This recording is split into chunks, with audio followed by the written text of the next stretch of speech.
পৃথিবীতে আপন বলতে শুধু নিজের বুকে পোষা অতি গোপন দুঃখটুকুই। নয়তো পৃথিবীতে সব জিনিসেরই উপরই ভাগ আছে, কিন্তু দুঃখের কোনো ভাগ হয় না কোনো দিন। অরণ্য ক্লাস শেষ করে নিজের কেবিনে বসেছিল। আজ তার নাইট ডিউটি আছে, রাতে একটা অপারেশন আছে, সব ডিটেলস লাগবে।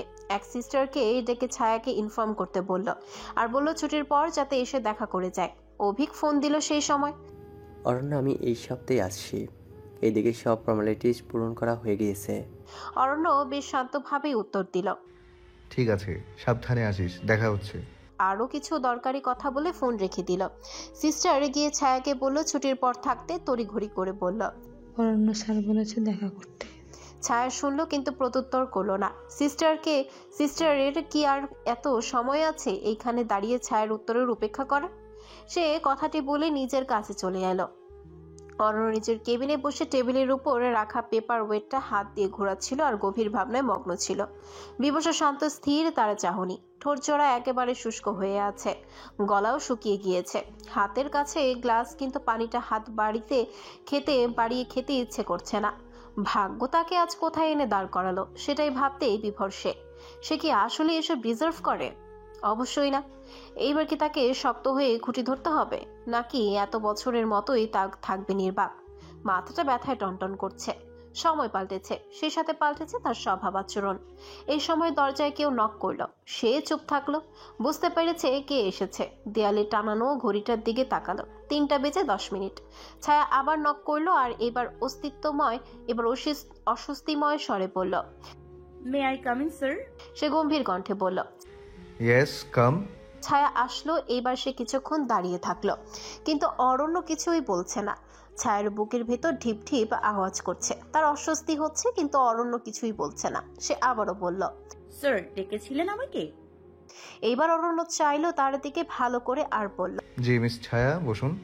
ছায়া বসলো আর এদিক ওদিক তাকালো। কিভাবে কথা শুরু করবে বুঝতে পারছে না। অরণ্য চেয়ে চেয়ে তার কার্যকলাপ সব পর্যবেক্ষণ করছে। অরণ্য গলা পরিষ্কার করে গুরুত্বপূর্ণ কিছু বলার জন্য তৈরি হলো। দেখুন মিস ছায়া, আমাকে অ্যাসিস্ট করবেন প্র্যাকটিক্যালের জন্য ভালো কথা, কিন্তু ব্যক্তিগত বিষয় যাতে প্রফেশনাল লাইফে না আসে আমি সেই আশাই করছি। আশা করি বুঝতে পারছেন। ছায়া এই কথা শুনে কিছুটা স্বস্তি পেল, যেন একটা শান্তির শ্বাস ফেললো, আর অরণ্যের সাথে সম্মতি জানালো মাথা দুলিয়ে। অরণ্য আবারও বলল, দেখুন মিস ছায়া, আমি কিছু বিষয় পরিষ্কার করছি, দ্বিতীয়বার যাতে আমাকে আর না বলতে হয়। আই থিঙ্ক আপনি বুঝতে পারছেন। ছায়া মাথা ঝাঁকালো, দৃষ্টি তার টেবিলের দিকে, স্থির বইগুলোর দিকে। অরণ্য আবারও ছায়ার দৃষ্টি আকর্ষণ করে বলল, আমি একদমই লেট পছন্দ করি না। রেগুলারিটি, ডিসিপ্লিন, টাইম ম্যানেজমেন্ট যাতে ঠিক থাকে একদম। আর আমি যেই অ্যাসাইনমেন্টগুলো দিব সেইগুলো যাতে সঠিক সময়ের মধ্যেই কমপ্লিট হয়ে যায়। একদিনও দেরি হলে আমি আর জমা নেব না। আর এই অ্যাসাইনমেন্টের কপিগুলো ক্লাসকে 3টা গ্রুপে ভাগ করে একটা গ্রুপকে দেবেন, আর আপনি তাদের লিড করবেন। রাত দিন নেই আমার সাথে কাজ করতে গেলে। অবশ্যই কন্ট্যাক্ট করার প্রয়োজন হলে আমি যেন পাই সঠিক সময়ে, খেয়াল থাকে যেন। আর আমার আন্ডারে যেই পেশেন্টগুলো থাকবে তাদের দিকে খেয়াল রাখবেন, আর আমার রুটিনটা অবশ্যই মাথায় রাখবেন। অপারেশন টাইমে আমার সাথে থাকবেন। ওকে, নাও ইউ ক্যান গো। ছায়া অরণ্যের দিকে হা করে তাকিয়েছিল। এসব কি ছিল? এত এত রুলস সে মানবে কিভাবে? সে আর কোনো প্রশ্ন না করে কেবিন থেকে বেরিয়ে যেতে নিবে, এমন সময় অরণ্য বলে, আজ আমার অপারেশন আছে, যদিও আজ আপনার থাকার দরকার নেই। নিজেকে মেন্টালি প্রিপেয়ার করে কাল থেকে জয়েন করবেন আমার সাথে। ছায়া একবার পেছনে ফিরে তাকিয়ে হু বলে চলে আসলো। নীলা, মেঘা তার জন্য মাঠে অপেক্ষা করছিল। ছায়া মাঠে যেতেই নীলা আর মেঘা তাকে ঘিরে ধরে একের পর এক প্রশ্ন করতে লাগলো। মেঘা উত্তেজিত হয়ে বলল, ছায়া, সব ঠিক ছিল, স্যার কি বলল? নীলাও বেশ চিন্তিত হলো ছায়াকে নিয়ে। সেও অতি আগ্রহের সহিত সব জানতে চাইল। ছায়া একে একে সব উত্তর দিতে লাগলো। মেঘার গাড়ি আসলে সে বিদায় নিয়ে চলে যায়, আর নীলা ছায়া রিক্সা দিয়ে বাসায় চলে আসে। বাসায় এসে ছায়া ফ্রেশ হয়ে বের হতেই ফোন হাতে নিয়ে দেখে 20+ মিসড কল মায়ের নাম্বার থেকে। সে ভীত হলো, বাবার কিছু হলো না তো। সে মাকে ফোন দিল, ফোন সাথে সাথে রিসিভ হলো। অপর পাশ থেকে তার মা চিল্লিয়ে উঠলো আর বলল, এই দিন দেখার জন্যই কি তোমাকে জন্ম দেওয়া হয়েছিল? আমরা কি তবে তোমাকে সঠিক শিক্ষা দিতে ব্যর্থ? শেষ অবধি একটা মেয়ের সংসার ভাঙতেও তোমার হাত কাঁপলো না? একটা ছেলের জীবন তো কেড়ে নিয়েছিলে, এখন কি মেয়েটাকে বেঁচে থেকে মৃত্যু যন্ত্রণা ভোগ করতে হবে? ছায়া ভরকালো। মা এসব কি বলছে? ব্যথিত কণ্ঠে জানতে চাইল, আমি কি করলাম মা? মীরা বেগম বেশ কঠোর স্বরে বলল। আহান বাসায় বিয়ের প্রস্তাব নিয়ে এসেছিল। তার অবন্তীর সাথে ডিভোর্স হয়ে গিয়েছে, আর সেই কারণটা তুই, ছায়া। অবন্তী আমাদের বাড়ি এসে কান্নাকাটি করেছে অনেক। মেয়েটার কি দোষ বল? কেন কেড়ে নিচ্ছিস? আহানের সাথে নাকি এখনো সম্পর্ক আছে? ছায়া চমকালো। আহানের ডিভোর্সের কথা শুনে তার চেয়ে বেশি অবাক হয়েছে যখন শুনেছে সেই কারণটা সে। ছায়া কিছু বলতে পারল না। তার অক্ষি যুগল থেকে লবণাক্ত স্বচ্ছ জলের নহর বেয়ে পড়ছে চিবুক বেয়ে। ছায়া বলল কম্পিত কণ্ঠে, আমি তোমার মেয়ে তো মা, আমার কথা কেন একবার শুনলে না? সেদিনও না, আর আজও না। আমাকে কিছু বলার সুযোগ না দিয়ে অপরাধী বানিয়ে দিচ্ছ কেন? আমার সাথে আহানের যোগাযোগ নেই 5 বছরের বেশি হবে। আমাকে বিশ্বাস করো। মীরা বেগম নিজেও মেয়েদের ভালো চান, কিন্তু নিজের চেহারায় সবসময় কাঠিন্যতা বজায় রাখেন। তিনি মনে করেন শাসনের মাধ্যমে মেয়েদের ঠিক রাখা যায়। এইবার মীরা বেগম কিছুটা নরম হলেন। মেয়েটা তার কষ্টে আছেন বুঝতে পারলেন। মারে, আমাদের সম্মানটা তোর হাতে। সমাজে মুখ দেখাতে পারবো না। তোর ছোট একটা বোন আছে, তাকেও বিয়ে দিতে পারবো না। আমাদের পছন্দের কাউকে বিয়ে করে নে। আর কতদিন একা থাকবি? শেষবারের মতো আমাদের কথা শোন। ছায়া মলিন কণ্ঠে জবাব দিল, ঠিক আছে মা। এইটা বলে ফোন কেটে দিল। আজ সে কাঁদবে, অনেক কাঁদবে। ভিতরে সব দুঃখ অশ্রুর মাধ্যমে বের করে দিবে। জীবনটা এমন কেন? তার শক্ত খোলসটাকে মুক্ত করে দুঃখ বিলাস করবে। অতীত কেন পিছু ছাড়ে না? নীলা এসে তার পাশে বসে দাঁড়ায়। তার চোখের পানি মুছে দিয়ে বলে, পাগলি, কাঁদছিস কেন? চকলেট খাবি? এটা শুনে ছায়া কিঞ্চিত ঠোঁট প্রসারিত করল। এই মেয়েটা না থাকলে তার কি হতো? রাত 11টায় অরণ্য হসপিটালের করিডোরে দাঁড়িয়ে নিজের জীবনের হিসাব মিলাচ্ছিল। সে সময় হঠাৎই বলে উঠল, আপনাকে আমি একা ছাড়িনি, আমি পারিনি নিজেকে দূরে রাখতে। ঠিকই আবারও চলে এলাম। এইবারের খেলাটা হবে একেবারেই ভিন্ন, টিট ফর ট্যাট। আমি ভুগেছি এতদিন, এখন আপনাকে ভুগতে হবে। You must repent, it's my promise. Aranya তার ছোটবেলার বন্ধু আশিককে কল দেয় জরুরি ভিত্তিতে। এবার সে ডিবিতে আছে। কিছু বিষয় তার অজ্ঞাত, সেই সব জানা যে বড্ড জরুরি। প্রাণ বান্দরবান একটা রিসর্টের ব্যালকনিতে বসে জ্যোৎস্না বিলাস করছিল। সেই সময় তার মোবাইল কাঁপিয়ে অচেনা নাম্বার থেকে কল আসলো। প্রাণ ভ্রু কুচকালো। প্রায় এই নাম্বারটা থেকে কেউ কল দিয়ে একেবারেই নিশ্চুপ থাকে, কোনো কথা বলে না। এইবার ভাবলো সে ফোন রিসিভ করে কিছু কঠিন কথা শুনিয়ে দিবে। ফোন কানে ধরলো, কিন্তু নিঃশ্বাসের শব্দ ছাড়া আর কারো শব্দ কানেই আসছে না। সে এক ধমক দিয়ে বলল, মগের মুলুক পেয়েছেন? যখন তখন ফোন দিয়ে বিরক্ত করছেন, লজ্জা নেই? আমি ফোন ধরি না, তার মানে আমি কথা বলতে ইচ্ছুক নই, এতটুকু কমন সেন্স নেই? ঠিক তখনই ফোনের অপর পাশ থেকে কোনো মেয়ের ফুপিয়ে কান্নার আওয়াজ আসছে। প্রাণ মন দিয়ে শুনল সে আওয়াজ। কান্নার তরঙ্গধ্বনি তার হৃদয়ে গিয়ে হানা দিচ্ছে, মস্তিষ্কে অনুরণন সৃষ্টি করছে। অপর পাশ থেকে চট করে কলটা ডিসকানেক্টেড হয়ে গেল। প্রাণ আবারও কল দিল, কিন্তু সুইচ অফ বলল। প্রাণের মনটাই খারাপ হয়ে গেল। সে ভেবেছিল কেউ হয়তো মজা নিচ্ছে, কিন্তু কেসটা এমন না, তবে অন্য কিছু। সে কালই ঢাকা ব্যাক করবে আর এই বিষয়টা খুঁটিয়ে দেখবে। নিস্তব্ধ ঘরের এক কোণে একাকী বসে এক কিশোরী অনবরত কেঁদে চলেছে। তার মনে তৈরি হওয়া এই অযাচিত আবেগের কি নাম দেবে? ভালোবাসা নাকি মোহ? অনন্যা বুঝতে পারছে না কি করবে, কাকে বলবে এই কথা। ভাইয়া জানতে পারলে কি করবে? নিশ্চয়ই অনেক বকবে। আর কোনোদিন তার সাথে কথা না বললে, যদি তার জন্য তাদের বন্ধুত্ব নষ্ট হয়, তবে কোনোদিন নিজেকে ক্ষমা করতে পারবে না সে। কিন্তু তাকে ছাড়া ভালোও থাকতে পারবে না। তার মনে হয়ে গেল কিছু পুরনো কথা। তখন সে ক্লাস 9-এ পড়ে। কেবলমাত্র বুঝতে শুরু করলো সব। ভাইয়ার সাথে প্রাণ ভাইয়া প্রায়ই আসতো বাসায়। একদিন বাসায় ভাইয়া নেই, শুধু জেসমিন বেগম আছেন। প্রাণ ভাইয়া আসলো ভাইয়ার খোঁজে। ভাইয়ার নাকি কোনো খবর নেই। তখন ছিল গ্রীষ্মের দুপুর। বাইরে তেজে রোদে গা শ্বেত জলে ভিজে একাকার। সেদিন প্রাণ ভাইয়া এলো একটি কালো পাঞ্জাবি পরে। পাঞ্জাবি ভিজে গায়ের সাথে চিপকে ছিল, ফর্সা গায়ে একদম ফুটে উঠেছিল। সেদিনে অনন্যার মনে অন্যরকম ভালো লাগা ছেয়ে যায়। প্রাণ এসেই জিজ্ঞেস করলো, কিরে বুড়ি, তুই নাকি সেই ফাঁকিবাজ হয়ে গেছিস, পড়তে চাস না? এই বলে অনন্যার মাথায় এক টোকা দিল। অনন্যা একটু লজ্জা পেল। সে প্রাণকে বসতে বলে লেবুর শরবত বানাতে চলে গেল। বানিয়ে এনে প্রাণের হাতে দিল। প্রাণের এদিক ওদিক তাকানো, কথা বলার ভঙ্গি সবই যেন তাকে চুম্বকের ন্যায় টানছিল। সেই দিন সে ডুবলো। আজ 2 বছর হতে চলল। দিন দিন বাড়ছে এই অনুভূতি। বিকাল 4টা। মিস ছায়া, আপনি এই কাগজে কিছু সই করে দিন তো। নিজের কেবিনে বসে ছায়াকে উদ্দেশ্য করে বলল অরণ্য। ছায়া জিজ্ঞাসা দৃষ্টিতে চাইল অরণ্যের পানে। জানতে চাইল কিসের পেপারস। অরণ্য ছায়ার দিকে চাইল শুরু করে। এগুলো হচ্ছে কিছু গুরুত্বপূর্ণ পেপারস যার অপারেশন আজ করা হবে। ডক্টর ব্যতীত অন্য কেউ ওটিতে অ্যালাউড না। যারা ইন্টার্ন ডক্টর তারা ঢুকতে পারবে, কিন্তু আমরা রিস্ক নিচ্ছি আপনাকে নিয়ে, কারণ থিওরিতে আপনি ভালো হলেও প্র্যাকটিক্যাল লাইফে আপনি একটু কম দক্ষ। যদিও সময়ই সব বলে দেবে, তাই চাচ্ছি আপনি থাকুন আমার সাথে। ছায়া পেপারগুলো খুব ভালো করে পড়লো, কিছুই পেল না। সব ঠিকঠাকই আছে। অরণ্যকে আবারও বলল, কিন্তু আমি তো মাত্র 3য় বর্ষে পড়ছি, এক্ষুনি কিভাবে? অরণ্য হাতের কলমটা নাড়াতে থাকে। তার সব মনোযোগ যেন এই কলমটাতেই স্থির। অপারেশন করা প্র্যাকটিক্যালি না দেখে শিখবেন কিভাবে মিস? অরণ্যের কথার উপর আর কোনো কথা বলল না ছায়া। সে পেপারগুলো ভালো করে পড়ে সাইন করে দিল। অরণ্য এবার হাতের কলমটা টেবিলে রেখে চেয়ারে গা এলিয়ে বসলো। সে একটা হামি দিয়ে ছায়াকে উদ্দেশ্য করে বলল, 1 কাপ কফি নিয়ে আসুন মিস। ছায়া কিছুটা না শোনার ভঙ্গিতে বলল, কি? অরণ্য কিছুটা অবাক হয়ে বলল, আপনার কানের সমস্যা আছে? সমস্যা থাকলে ডক্টর হামিদ স্যারের কাছে যেতে পারেন, উনি নাক কান গলা বিশেষজ্ঞ। ছায়া আমতা আমতা করে বলেই ফেলল, এখানে পার্সোনাল কোনো কাজ করানোর জন্য আমাকে রাখা হয়নি। অরণ্য কিঞ্চিত হাসলো আর বলল, এইখানে আমার জন্যই রাখা হয়েছে আপনাকে, সেই সুবাদে এতটুকু আমি চাইতেই পারি। ছায়া আর কিছু না বলে ইনস্ট্যান্ট কফি নিয়ে আসলো ক্যান্টিন থেকে। কফিটা এনে অরণ্যের টেবিলে রাখতে অরণ্য কফিটা একটু মুখে দিয়ে তা ফ্লোরে ঢিল মেরে ফেলে দিল। অরণ্য অতি শান্ত স্বরে ছায়াকে আবারও বলল, ক্লিন ইট মিস। ছায়া যেন তাজ্জব বনে গেল। একটু দমে গেল অরণ্যের ভাবভঙ্গি দেখে। সে রেগে গেল কেন বুঝতে পারছে না।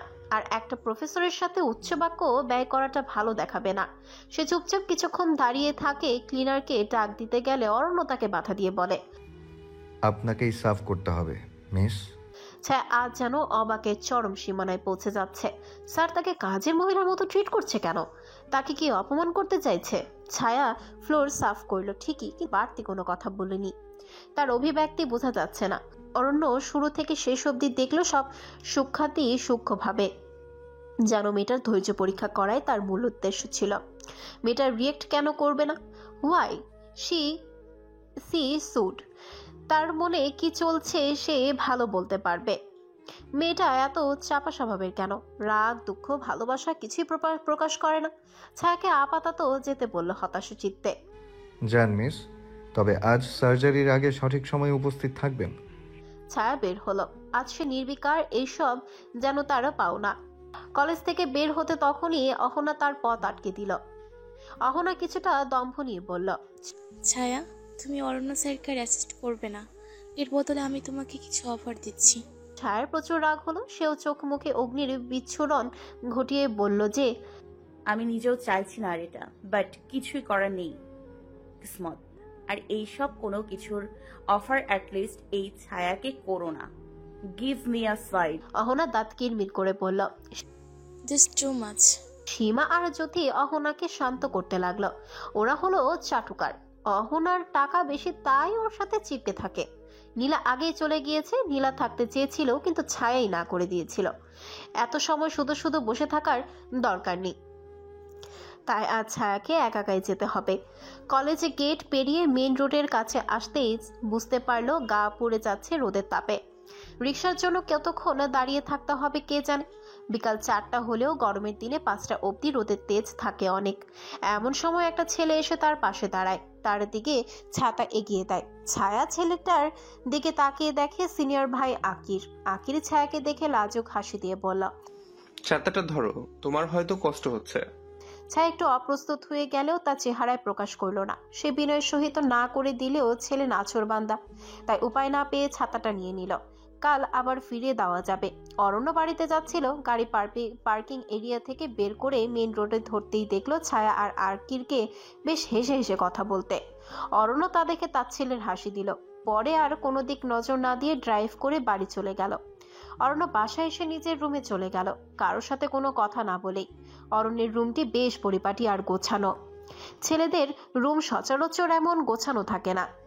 তার বিশাল রুমের দেয়াল জুড়ে রয়েছে তার ছোট থেকে বড় হওয়া অব্দি বেশ কিছু ছবি, হরেক রকমের রং বেরঙের পেন্টিং। রুমের প্রতি কোণায় রয়েছে কৃত্রিম ফুলের টব। অন্য পাশে সোফা, কাবার্ড, এক সুবিশাল খাট, একটা বুকশেলফ যেটা বিভিন্ন বিখ্যাত রাইটারদের বই দিয়ে ভর্তি। রুমটা বেশ খোলামেলা। রুমের সাথেই রয়েছে এক ব্যালকনি। ব্যালকনিতে রয়েছে ক্যাকটাস, সাকুলান্ট, পাতাবাহার, হাসনাহেনা, গোলাপ গাছ। অরণ্য আজ ফ্রেশ না হয়ে সোফায় গা এলিয়ে বসলো। তার অনেক ক্লান্ত লাগছে। কোট খুলে বিছানায় ঢিল মারল, টাইটা খুলে পাশে রাখলো। এরপর শার্টের 2টা বোতাম খুলে দিল। চোখটা বন্ধ করা মাত্রই অনন্যা আসে রুমে, মুখ ফুলিয়ে বলে, ভাইউ, তুমি মুখ গুমরা করে বসে আছো কেন? অরণ্য বোনের দিকে একবার চেয়ে আবারও চোখ বন্ধ করে মাথা এলিয়ে দেয় সোফায়, আর বোনকে ক্লান্ত স্বরে বলে, ক্লান্ত লাগছে আর কিছু না, একটু রেস্ট নিলেই ঠিক হয়ে যাবে। অনন্যা অন্য কিছু বলতে এসেছিল, কিন্তু বলার সাহস পাচ্ছে না। একবার জিজ্ঞেস করে দেখবে কি প্রাণ ভাইয়ার ব্যাপারে। অনন্যাকে বিড়বিড় করতে দেখে অরণ্য ভ্রু কুচকায়। অনন্যা তো কখনো এত সময় নেয় না কিছু বলার জন্য, আজ বলার ফটাফট বলে দেয়। সে সন্দিহান হয়, কিছুটা দ্বিধা নিয়ে জিজ্ঞেস করেই বলল, কিছু হয়েছে কি? অনন্যার সাথে সাথেই মাথা দুলালো ডানে মানে। তার মানে এই যে কিছু হয়নি। জড়ানো গলায় দ্রুত বলে ফেলল, ভাইউ, খেয়ে নিও ফ্রেশ হয়ে। এটা বলে এই রুম থেকে চলে গেল অনন্যা। আর এক মুহূর্ত দেরি করেনি, দ্রুত যাওয়ার পথে পায়ে পায়ে বাড়ি খেয়ে একবার হোঁচট অব্দি খেল। অরণ্য আজ বোনের মধ্যে অস্থিরতা বেশ লক্ষ্য করল। তাকে বিষয়টা ভাবাচ্ছে। সে বুঝতে পেরেছে তার কাছে কিছু জানতে এসেছিল, সাহসের অভাবে এগোতে পারেনি। সেটা কি? এই বয়সটা বেশ ভয়ঙ্কর। সে পার করে এসেছে, তাই জানে বোনের সাথে এত গম্ভীর না হয়ে আরেকটু ফ্রেন্ডলি হওয়া উচিত। একটু সময় এবার নিজের ফ্যামিলিকেও দেওয়া উচিত। গোসল করা দরকার, আজকাল বেশ গরম পড়েছে। ঘামে চুবুতবু অবস্থা। কভার থেকে একটা ট্রাউজার আর গেঞ্জি বের করে বাথরুমে ঢুকে পড়ল। অনন্যার রুম থেকে বের হতেই দেখলো ড্রয়িং রুমে বসা আকাশকে এক ধ্যানে একটা কানের দুলের দিকে তাকিয়ে থাকতে। অনন্যা ছো মেরে কানের দুলটা নিয়ে নিল, এরপর দাঁত কেলিয়ে হাসলো সব ভুলে। ভ্রু নাচিয়ে জিজ্ঞেস করলো, কে রে ভাইউ, এই মেয়েদের কানে দুল তোর কাছে কেন? একটা ক্রূর হাসি দিয়ে পুনরায় বলে, প্রেম করে বেড়াচ্ছিস? মা বাবা ভাইয়া জানে? আকাশের ধ্যান ভাঙলো। সে কিছুটা অপ্রস্তুত হয়ে যায় আর হাত দিয়ে কানের দুলটা নেওয়ার চেষ্টা করতে থাকে, আর রাগী শাসানোর কণ্ঠে বলে, দেখো ভালো হচ্ছে না অনু, খুব খারাপ হয়ে যাবে, দুলটা ফেরত দে। এই বলে অনন্যার পিছনে দৌড়ানো শুরু করে। পুরো বাসা জুড়ে অনন্যা দৌড়াদৌড়ি করছে। এক পর্যায়ে জেসমিন বেগম দৌড়ে ঝাঁপ আর চিল্লাচিল্লির শব্দে রুম থেকে বের হয়ে আসে, আর আকাশকে ঝাড়ি দিয়ে বলে, ষাঁড়ের মতো চিল্লাছিস কেন? অনন্যা মাকে কিছু বলতে যায়, কিন্তু আকাশ হাত দিয়ে বোনের মুখ চেপে ধরে কানের কাছে মুখ নিয়ে আস্তে আস্তে বলে, প্লিজ বইন করিস না, যা এর বদলে যা চাস তাই মঞ্জুর। কাঁদো কাঁদো ফেস করে। অনন্যা একটা শয়তানি হাসি দিল। যাক, এই গাধাটাকে জব্দ করতে পেরে বেশ আনন্দ পাচ্ছে। অনন্যা দাঁত গেলিয়ে বলল, ওকে ডিল। জেসমিন বেগম 2 ভাই বোনের রাম ধমক দিয়ে অরণ্যের জন্য খাবার গরম করতে গেল। এই দুটোর জন্য বাসার শান্তিতে এক দণ্ড বসা দেয়। খালি হাতে পায়েই বড় হয়েছে, মাথায় বুদ্ধি আর হয়নি। নিজে নিজে এই কথাগুলো বলে খাবার গরম করতে লাগলো, আর কাজের মেয়ে রিমাকে ডাকতে লাগলো খাবারগুলো টেবিলে রাখার জন্য। ছায়া বাড়ি এসে দেখে নীলা রাগি রাগি মুখ করে ফুসফুস করে আওয়াজ করছে। ছায়ার বিষয়টা ভালো ঠেকছে না, তারা চোখে মুখে উৎকণ্ঠা ভাব। কি হয়েছে নীলা? নীলা একবার চোখ বুলিয়ে ছায়াকে দেখে নেয়। তার মন মেজাজ ঠিক লাগছে না, ভীষণ রাগ লাগছে। নাগের ডগা ফুলাচ্ছে কিছুক্ষণ পর পর। ভরাট গলায় উত্তর দিল, এক ছেলে আজ আমাকে ধাক্কা দিয়ে ফেলে দিয়েছে। মুহূর্তে নীলার সব রাগ দূরে সরিয়ে কাঁদো কাঁদো মুখ করে ফেলে। এর থেকে বড় দুর্ঘটনা যেন হতেই পারে না। এটাই যেন তার জীবনের সবচাইতে ভয়ঙ্করতম দুর্ঘটনা। ঘটনায় আরেকটু মশলা মাখিয়ে খুলে বলার জন্য নীলা উদ্যত হলো। মেডিকেল কলেজ থেকে বের হয়ে রিক্সার জন্য অপেক্ষা করছিলাম, পাচ্ছিলাম না একটা রিক্সাও, তাই একটু সামনে এগিয়ে গিয়েছিলাম। আর মনে হচ্ছে আমার ওই ভয়ঙ্করতম দুর্ঘটনার সাথে রিক্সাওয়ালারও অতপ্রতভাবে জড়িত। আমি যখন এদিক বেদিক দিশাহারা হয়ে রিক্সার জন্য হাপিত্তিশ করছিলাম, সেই মুহূর্তেই ঝড় এলো। ছায়া অবাক হয়ে বলল, ঝড়? নীলার কাহিনী বলায় যেন ভাটা পড়ল, কিঞ্চিত বিরক্ত হয়ে পড়ল। ঝড় ইজ ইকুয়াল টু অ্যাক্সিডেন্ট। এরপর ছেলেটা আমাকে সেই গরম পিচঢালা রাস্তায় ধাক্কা দিয়ে ফেলে দিল। কত বড় শয়তান! তুই একবার ভেবে দেখ। ছায়ু রে, আমার হাত পা ভেঙে গিয়েছে রে। পাজি ছেলের জন্য দেখ আমার শরীরে ধুলোবালিতে একাকার হয়ে গিয়েছি। ছায়া মাথায় হাত দিয়ে বসে আছে। একদিনই একা একা পাঠালো মেয়েটাকে, আর একদিনই এই অবস্থা। সে নীলার কাপড় ছেড়ে দেয়। ছেলেটা পরে কি বলল? তুই কি ঝগড়া করেছিস? নীলা একটা শুকনো হাসি দিল। তার মনে পড়লো সে কি কি করেছে ছেলেটার সাথে। এক এক করে বলতে লাগলো। পিছন থেকে এক ছেলের আওয়াজ আসে, sorry girl, I am very very sorry. আপনার লাগেনি তো? নীলা আবারও বলে, আমার যা রাগ হয়েছিল রে ছায়ু, আমাকে ফেলে দিয়ে দরদ দেখানো হয়েছে। অসভ্য! সেই ঝাড়ি দিয়েছি, আর কোনোদিন কোনো মেয়েকে ধাক্কা দিবে না। ছায়ু এইসব শুনে হেসে দিল।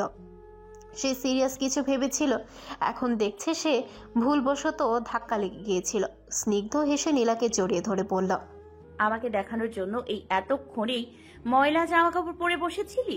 পাগল মেয়ে, যা গোসল করে আয়, একসাথে খাবো।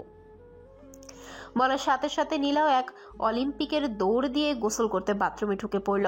ছায়াদের ফ্ল্যাটটা মোটামুটি বড়ই, 2টা বেডরুম, 2টা রুমের সাথে অ্যাটাচ বাথরুম, একটা ড্রয়িং রুম, একটা কিচেন, 2 রুমে 2টা বারান্দা। দুজনের বেশ ভালোই চলে যায়। আজ 7টার দিকে ছায়াকে হসপিটালে যেতে হবে। ছায়া রেডি হয়ে যায়। 7টা বাজতে 40 মিনিট বাকি। 15 মিনিটে রেডি হয়ে 25 মিনিট আগেই বের হতে হবে। 20 মিনিট লাগবে রিক্সা দিয়ে যেতে। 5 মিনিটে রিক্সা খুঁজতে খুঁজতেই লাগবে। জিন্সের সাথে একটা কুর্তি পরে ওড়না দিয়ে মাথা ঢেকে দেয়।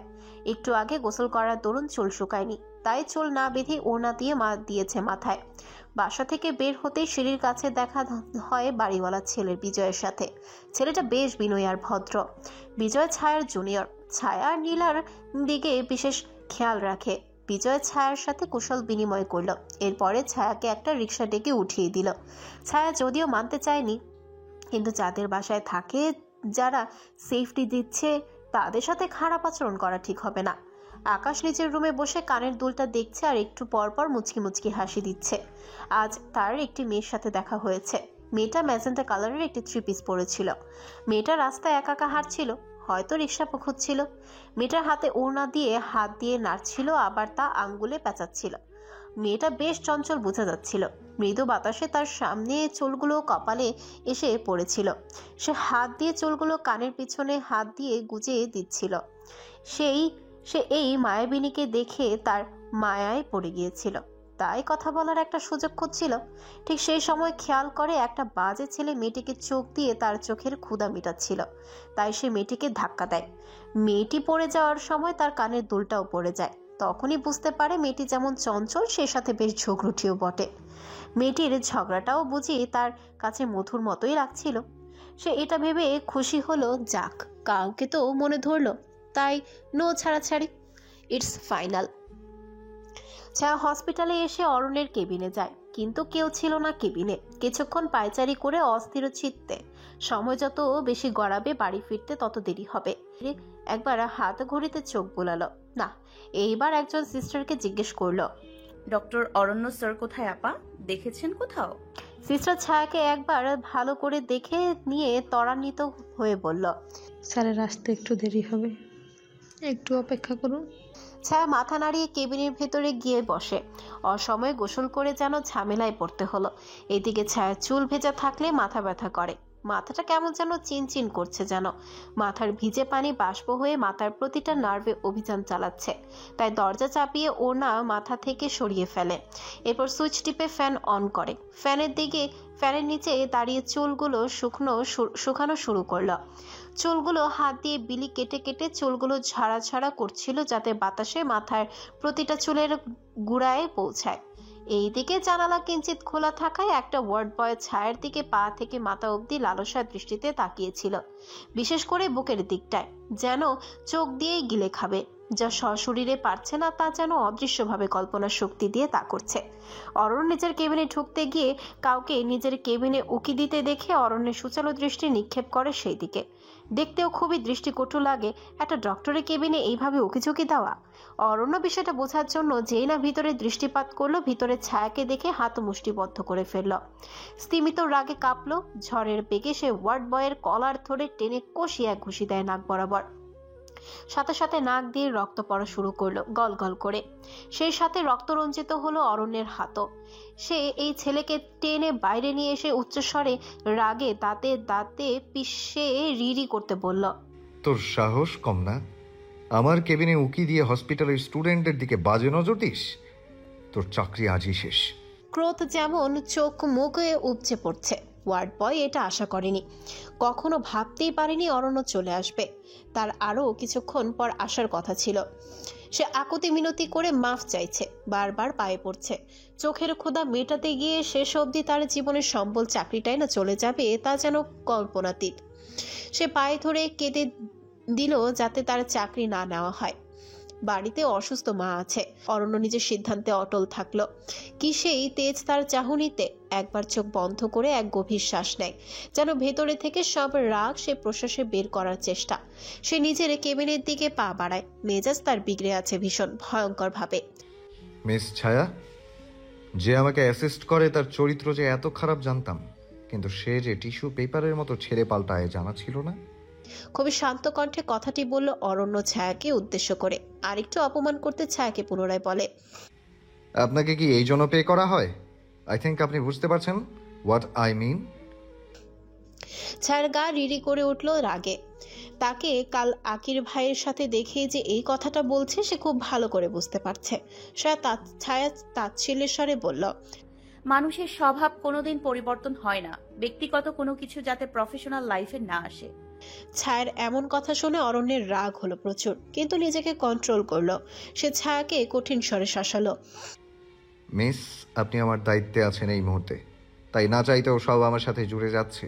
তাই ভালোভাবে বলছি, নয়তো পরিণতি খুব খারাপ হবে। কেঁদেও কুল পাবেন না। আর সেই ব্যবস্থাই ডক্টর অরণ্য চৌধুরী করবে, মাইন্ডেড। এটা বলে অপারেশনের জন্য প্রয়োজনীয় সব জিনিসপত্র নিয়ে চলে গেল। কিছুক্ষণ বাদে ছায়ার ডাক এলো। ছায়া এলোমেলো পায়ে সেই দিকে অগ্রসর হলো, নিজেকে প্রস্তুত করে। সে বাইরে গিয়ে সবার মুখে সব শুনতে পেয়ে বড়সড় ঝটকা খেলো। চিৎকার চেঁচামেচি সে শুনেছিল, কিন্তু চুল শুকানোটা বেশি জরুরি ছিল, তাই বের হবার প্রয়োজন বোধ করেনি। অরণ্য যে এমন করবে সে ভাবতেই পারেনি। সে অপারেশন থিয়েটারে গেল। সে অপারেশন না করলেও অরণ্য সব করলো, আর সাথে সবকিছু ঠিকঠাকভাবে বুঝিয়ে দিল। ছায়ার দায়িত্ব পড়ল এর উপর একটি অ্যাসাইনমেন্ট যাতে 2 দিনের ভেতর জমা দেয়। ছায়া অরণ্যকে ধন্যবাদ দিল মনে মনে। সামনাসামনি ধন্যবাদ বলার মুখ নেই ছায়ার। খুব রাত হয়ে গেল। রাত 9টা খুব বেশি রাত না হলেও মেয়েদের জন্য এই সময় বাইরে থাকাটা সেফ না। আজকাল মেয়েরা রাত বিরাতে কত দুর্ঘটনার শিকার হচ্ছে, কত হ্যারাসমেন্টের শিকার হচ্ছে, কয়টা ঘটনার বিচার হয়, সেই টাকা দিয়েই তো বের হয়ে যায় অপরাধীরা। ছায়া একটা দীর্ঘশ্বাস ফেলল। অরণ্যের ডিউটি শেষ, সেও বাড়ি যাবে। বাইরে বের হতে ছায়াকে দেখল রিকশার জন্য অপেক্ষা করতে। কেন জানি ছায়াকে একা ছাড়তে মন চাইল না। তার দায়িত্বে যেহেতু আছে মেয়েটা, কিন্তু ছায়া তার গাড়িতে উঠবে নাকি সে জানে না। মেয়েটার তেজ মারাত্মক, কেমন হিসাব করে করে কথা বলে। সে ছায়াকে ডাক দিল। ছায়ার মতামত জানতে না চেয়েই আদেশের স্বরে বলল, গাড়িতে উঠুন মিস। ছায়া অরণ্যের দিকে সূক্ষ্ম দৃষ্টি নিক্ষেপ করল। সে না বলতেই যাচ্ছিল, এমন সময় অরণ্য আবারও বলে, আপনার তেজ দেখানোর সময় এখন না, রাত হয়ে গিয়েছে। আপনার জন্য অনিরাপদ। দায়িত্ব আমার বিবেকে বাধা দিচ্ছে, তাই চলুন। ছায়া কিছুক্ষণ ভেবে বলল, আমি রিক্সা নিয়ে যেতে পারবো, আপনি চলে যান স্যার। অরণ্য জানতো এমনটাই হবে, আর হলো তাই। সে নিজের মেজাজে কন্ট্রোল করলো। ছায়ার হাত ধরে টেনে গাড়ির ডোর খুলে ধাক্কা মারল। একটা কথাই বলল, আপনি পারেন কিভাবে? অপরাধবোধ জাগ্রত হয় না আপনার মনে? ছায়ার চোখ লাল হয়ে গেল। কেঁদে দিবে এমন অবস্থা। সে কিছু বলল না, সিন ক্রিয়েট করতে চাইছে না। আর যাই হোক, তার ক্ষতি হবে না, এইটুকু বিশ্বাস তার আছে অরণ্যের উপর। অরণ্য সেফলি ড্রাইভ করছে। কেউই কোনো কথা বলল না। গাড়ির ভিতর পিনপত নীরবতা। কারো মনের ভেতর আকুলতা, তো কারো ভেতর অপরাধবোধ। বাড়ির কাছে আসতে অরণ্য ছায়াকে বলল, গেট আউট মিস, আমার দায়িত্ব শেষ। ছায়া ব্যথিত হলো। ছায়া অরণ্যের গাড়ি থেকে নেমে বাড়ির ভিতর চলে গেল। একবার পেছনে তাকানোর প্রয়োজন অনুভব করলো না। অরণ্যকে ধন্যবাদও বলল না, এত পাষাণ মানুষ হয়। ছায়া বাসায় গিয়ে দরজায় নক করতেই নীলা সেটা খুলে দেয়। নীলার মুখটা কেমন যেন থমথমে হয়ে আছে। ছায়া সেটা বুঝলেও কিছু বলল না, অপেক্ষা করলো নীলার নিজ থেকে বলার। ছায়া ফ্রেশ হয়ে আসতে নীলা এসে তার বিছানায় বসে। নীলা কিছুটা গম্ভীর স্বরে বলল, ছায়া, আজ আহান এসেছিল তোর সাথে দেখা করতে। ছায়া ভিতর কেঁপে উঠল। তার চোখ দুটো বড় বড় হয়ে গেল। সে কি ঠিক শুনলো নাকি শোনার ভুল? নীলা আবারও বলল, আহানের ডিভোর্স হয়ে গিয়েছে অবন্তীর সাথে, সেটা নিশ্চয়ই জানিস। তবে আমাকে কেন বললি না? আমাকে কি নিজের কেউ মনে করিস না? ছায়া এলোমেলো দৃষ্টি নিক্ষেপ করলো নীলার পানে, জিভ দিয়ে ঠোঁটটা ভিজিয়ে বলল, আমি জানতাম না। কাল মা ফোন দিয়ে সব বলেছে। বাসায় বিয়ের প্রস্তাবও পাঠিয়েছে। বাসায় খুব ঝামেলা হয়েছে। মা আমাকে দায়ী মনে করছে এর জন্য। অবন্তী নাকি আমাদের বাসায় গিয়েছিল, বেশ কান্নাকাটি করেছে। নীলা এসব শুনে অবিশ্বাসের কণ্ঠে বলল, আমি তোর বান্ধবী তো ছায়া, এত কিছু হয়ে গেল আর আমাকে বললি না? ছায়া বেশ বুঝলো মেয়েটার অভিমান করেছে, কিন্তু সে এইসব আর বাড়াতে চায়নি। তার এই বিষাক্ত অতীত আর বর্তমান টেনে আনতে চায়নি। ভুলতে চায় সব, কিন্তু চাইলে কি সব ভোলা যায়? বিষাক্ত অতীত কাউকে ছাড় দেয় না, তার ঠিক বর্তমানে তার রেশ রেখে যায়।